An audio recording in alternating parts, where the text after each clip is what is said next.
matters here? Why is international law more important than national law? Why are foreign courts more powerful than our allegedly sovereign parliament? The bottom line is that if a country cannot police its own borders and cannot decide who enters and who does not, then it's not fit for purpose. It's not a proper country at all. An uncharacteristically bouncy Rishi Sunak today warned the House of Lords not to block the legislation after it was backed by MPs. It's now time for the Lords to pass this bill too. This is an urgent national priority. The treaty with Rwanda is signed and the legislation which deems Rwanda a safe country has been passed unamended in our elected chamber. There is now only one question. Will the opposition in the appointed House of Lords try and frustrate the will of the people as expressed by the elected House, or will they get on board and do the right thing? It's as simple as that. But does the Prime Minister really have the political will, the balls of steel, to stop the boats? The EU may have given up on border control, but why should we? Wasn't that the point of Brexit? And spare me the pearl clutching from the pompous, well-heeled establishment who are obsessed about what the world will think of us. This crisis is bigger than worrying about what lawyers in Strasbourg are going to say. There's a lot of talk of our standing internationally. Well, I care about our standing nationally. There's lots of talk of our reputation overseas. Well, I care about our reputation at home. I care what you think, and you are not happy. Our reputation is that tens of thousands of people, some of whom it was reported last year are suspected terrorists, break the law to reach our shores.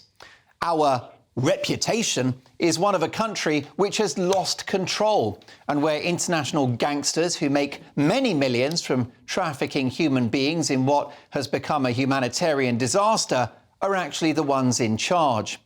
What's particularly troubling is that it's not even our biggest problem. When you combine illegal and legal net migration, you're looking at not far off 1 million people a year entering the country. And people don't even realise that this is happening. Polling shows the public underestimate the scale of net migration by almost 10 times. A survey conducted this week suggested Brits thought the legal net migration figure is about 70,000 per year. It's 10 times that, a population the size of a major city every year. The establishment in this country, they don't struggle to get a GP appointment. They've got lovely houses with sprawling gardens. They don't live down the road from a migrant hotel, and they're insulated from the consequences of unchecked mass migration and how it's hurting the real economy, real communities, and real people. It's abundantly clear that the governing elite have no serious interest in stopping the boats or tackling eye-watering levels of legal net migration. We're being taken for mugs, and the only answer now is a profound political revolution. The Tories have failed, as will Labour. For Britain, the choice is now clear: change or die. Before I bring my brilliant panel in, let's head to the Conservative Deputy Chairman, Brendan Clarke-Smith. Mr Clarke-Smith, thank you for joining us after what's been a tumultuous couple of days. Why did you change your mind last night and support the legislation? Thanks, Mark. Well, I'm not the Deputy Chairman anymore. I had to resign, unfortunately, with Lee as well. That was a decision that we made. Of course, there's collective responsibility when you're in positions like that. If you don't vote for the government's full agenda, then you're expected to resign or be fired, and they are the rules, and we accept that. I mean, the issue that we've got really is that we've legislated twice already on this. We're desperate to solve the problems that you've just been describing, really. So we wanted to put some safeguards in there and to make it watertight. And these are things that we've suggested in the past. These are things that I've suggested on GB News, things I've written articles on. And, I just think in terms of being consistent and credibility for ourselves, Lee and I felt that we had to support those amendments. And that's why we resigned. Now, obviously, we've got a situation where the bill has gone through unamended as well. Now, it's not quite a binary thing where you're voting on whether you want something to happen or not happen. The argument here is whether the bill is going to work. It's not whether it's stronger or weaker or whatever. It's just a case of, is it going to get those planes off the tarmac? And that's kind of where we are now. Why have you taken a different course to Lee Anderson, who at least took a principled stand and decided to abstain? Why did you actually back the legislation, which previously you said wasn't going to work? Well, I think the thing is, I'm not a lawyer, I'm not a judge.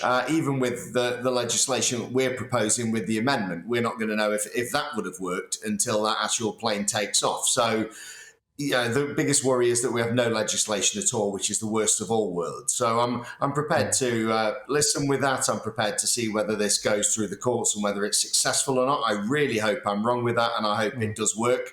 I hope the Lords actually, they don't try and kick this into touch and delay, because people at home want to see this sorted and they want it done. So some of my colleagues voted for, some voted against, some abstained on it, all for a variety of reasons. What we all agree on is that we want the planes to take off. We want to stop this illegal migration where people, quite frankly, are taking the mickey out of our system. We want to stop a situation where courts, foreign courts abroad, they're making all these decisions. Now, the last time a plane got stopped by one of these pajama sort of rules that gets thrown out there, we don't even know who the judge is.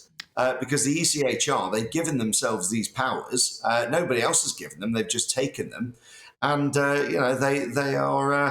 they have the control now. We said we were going to take back control.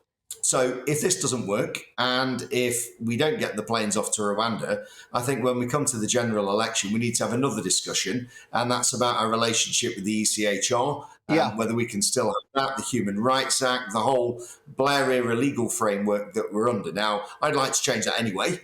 But certainly at the moment, what we're being told is this is as far as we can go within the parameters we've got. So I want to get the planes off the ground. That's why I supported it in the end. Absolutely. And Brendan, appreciate you coming on to tell us about this. It was very exciting and it must have been a proud moment when you became deputy chairman of the party. But has this 24-hour coup been a misfire?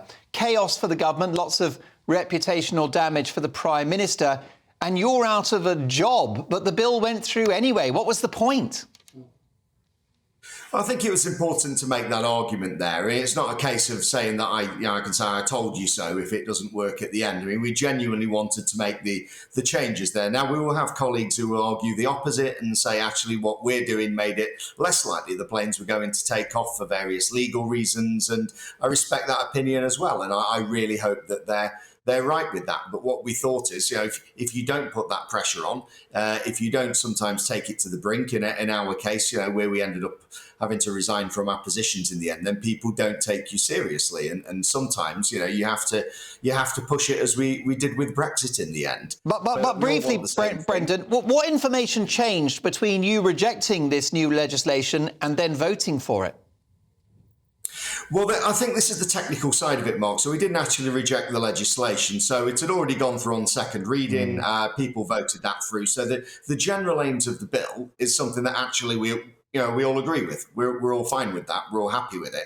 Okay. It's the technical details. So what we actually voted on were amendments. So if you imagine we think 90% of the bill's fine, but actually we need to add this part and this part to actually make it better. So we were voting on things to make it better. Now, unfortunately, if you're on the payroll as we are, then you can't do that. You can't propose your own. But I understand, Brendan, you were quoted as saying that the bill was unworkable earlier in the week. Is it now workable?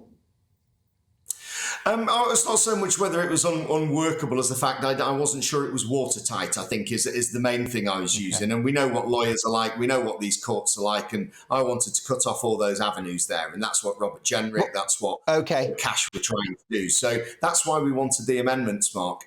Doesn't mean the whole piece of legislation normally is necessarily bad, but we wanted to make it better. And that was what the argument was about this week.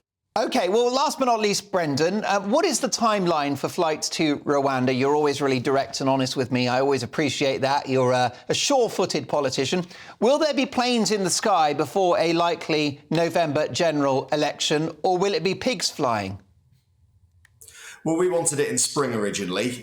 Prime Minister said he wanted it in spring. Now, the problem that we've got is that it's now in the Lords. Now, I've got no idea how long the Lords are going to take with this, whether they're going to be silly with it, some people, and try and delay it. And we spoke about the will of the people, and there are some who don't care about that. We've seen that previously. But I've spoken to a lot of very good peers, Conservative peers, some other peers in the Lords who actually, they agree with us. They're passionate about this as well, and they want to sort it. So quicker the Lords can get it through, quicker we can start getting those planes off, and hopefully that'll happen. Now, if it doesn't, then obviously we're going to have a conversation about it. And I think when the general election comes, there's a few other changes to our legal system. I mean, it sounds to me, Brendan, like you agree with Reform UK's position on stopping the boats, not the Conservative government. So any chance that you'll be joining Reform UK and running on that ticket at the next election?